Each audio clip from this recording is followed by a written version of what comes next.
Olá!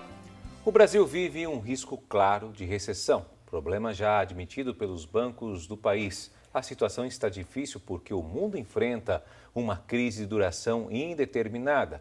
Além disso, teve o ajuste fiscal complementado com o aumento de impostos sobre combustíveis, crédito ao consumidor e importações e mudanças no imposto sobre produtos industrializados para o setor de cosméticos.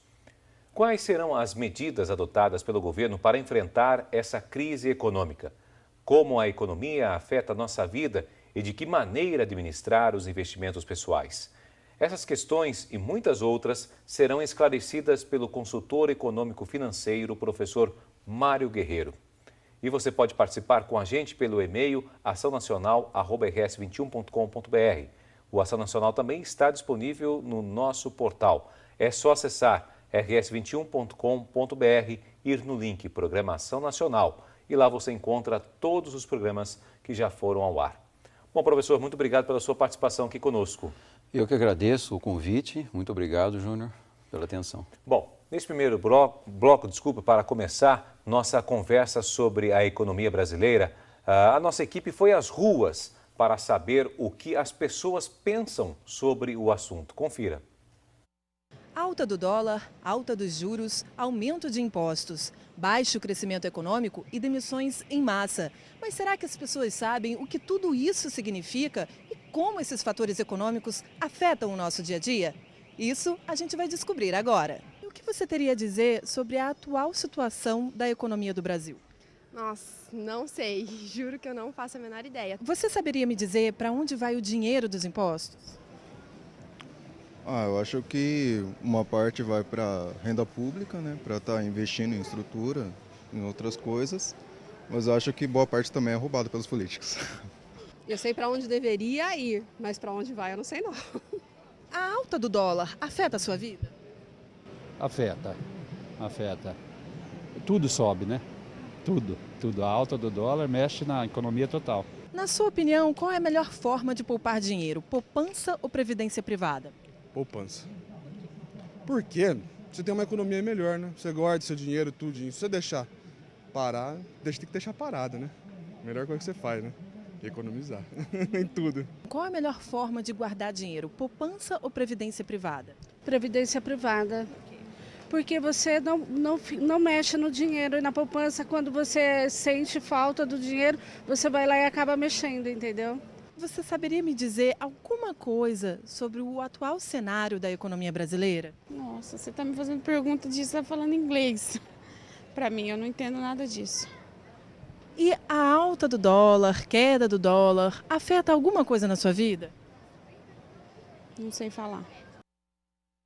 Bom, pois é, professor, aí temos um VT que abrange vários aspectos. O primeiro deles, vamos explicar qual é a situação econômica do Brasil, porque muitos aí não souberam nem responder isso, né? Como é que está essa situação econômica hoje do Brasil, essa situação que nós vivemos? Vamos fazer uma contextualização. Nós não chegamos ainda numa recessão totalmente. Tivemos em 2014 um período de 2 trimestres consecutivos de queda do PIB. PIB é o Produto Interno Bruto, que é a soma de todas as riquezas do país no setor primário, secundário e terciário, ou seja, agricultura, indústria e serviços. Quer dizer, tudo aquilo que nós produzimos hoje na economia brasileira. Durante um ano todo. Ok. Então, o PIB foi negativo durante 2 trimestres. Então, a recessão técnica é quando você tem esse caso que aconteceu no Brasil ano passado, em 2014. Depois, no outro trimestre, o Brasil já cresceu 0,1, então ele saiu da recessão técnica. O Brasil não entrou ainda o que a gente chama de estagflação, que é inflação com recessão.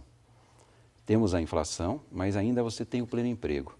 Então, o Brasil não adentrou ainda nesse ponto. Ele está num ponto de inflexão, que é um ponto de transição. Tá? Podemos ir para uma recessão. Provavelmente, com os ajustes que teremos esse ano, né, e já tiveram alguns ajustes e vamos ter outros, nós poderemos caminhar para uma recessão, uma estagflação. Mas ainda não chegamos.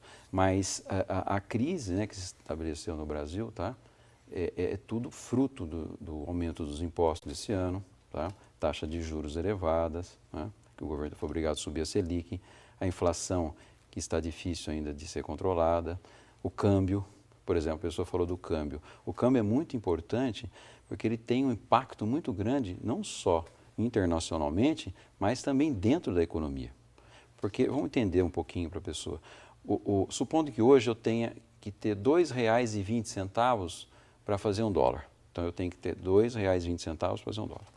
Então, amanhã o dólar foi para 2,60. Hoje está 2,20, né? Amanhã foi para 2,60. Então, amanhã eu tenho que ter R$ 2,60 para fazer $1. Ou seja, estou gastando 40 centavos a mais. Né? Hoje, 2,20. Amanhã, 2,60. Agora, então, quanto o dólar sobe, o real desvaloriza. Quanto mais alto o dólar, mais fraco fica o real, mais desvalorizado. Então, eu preciso de mais reais para fazer $1. Consequentemente, isso impacta na economia. Então, o dólar alto, ele é um fator, tecnicamente falando, acelerador da inflação. Quanto mais alto o dólar, maior a inflação. E o governo está nesse dilema, que ele tem que subir os juros, subir o Selic de 11,75 para 12,25 agora em janeiro. Ele subiu o Selic para poder combater a inflação de demanda ainda, porque tem um pleno emprego ainda, e combater a elevação do dólar.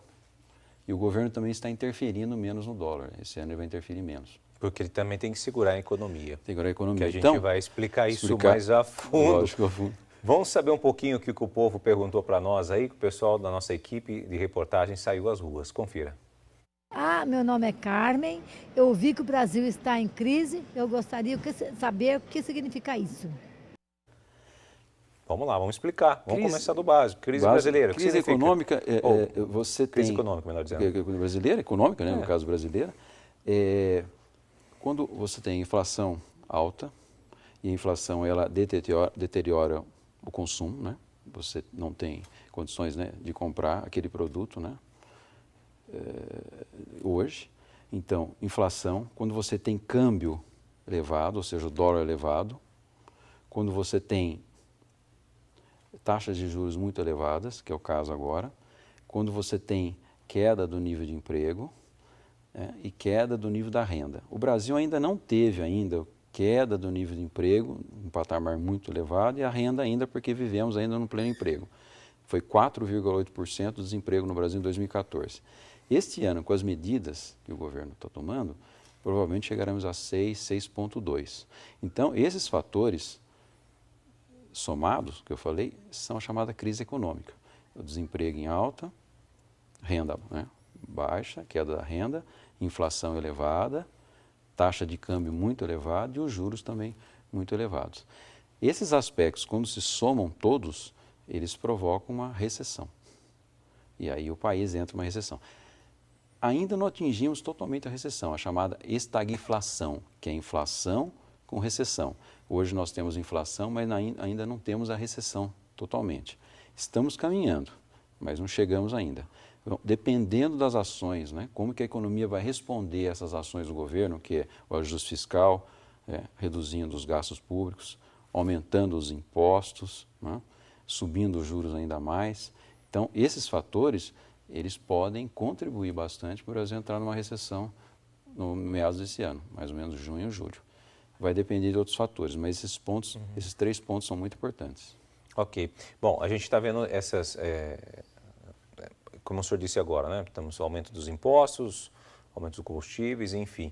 Mas nós temos uma questão também que tem que ser levada em consideração, que pode prejudicar e muito ainda, intensificar essa crise no Brasil, que é a questão pelo menos aqui, né, na região sudeste, que é a crise hídrica, né? A falta de energia e também de água que andou ocorrendo. O que isso pode refletir na economia para esse 2015? O governo vai já praticamente os prefeitos se reuniram, né, no caso particular de São Paulo, haverá sim uma tendência para aplicar multas nas pessoas que gastem muita água, né? Então, os chamados preços administrados, que o governo também teve que aumentar esse ano, que é a própria energia, a própria crise, a água, os combustíveis, os transportes, né?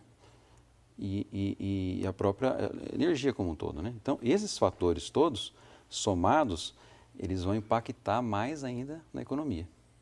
Ou seja, impactar no sentido negativo, ou seja, vai fazer com que a economia ela cresça menos. O PIB esse ano provavelmente seja 0%, ou perto de.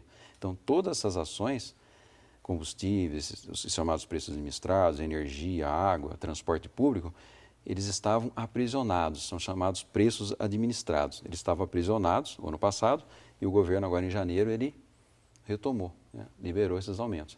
Isso vai impactar muito nos custos, né? De toda a cadeia produtiva.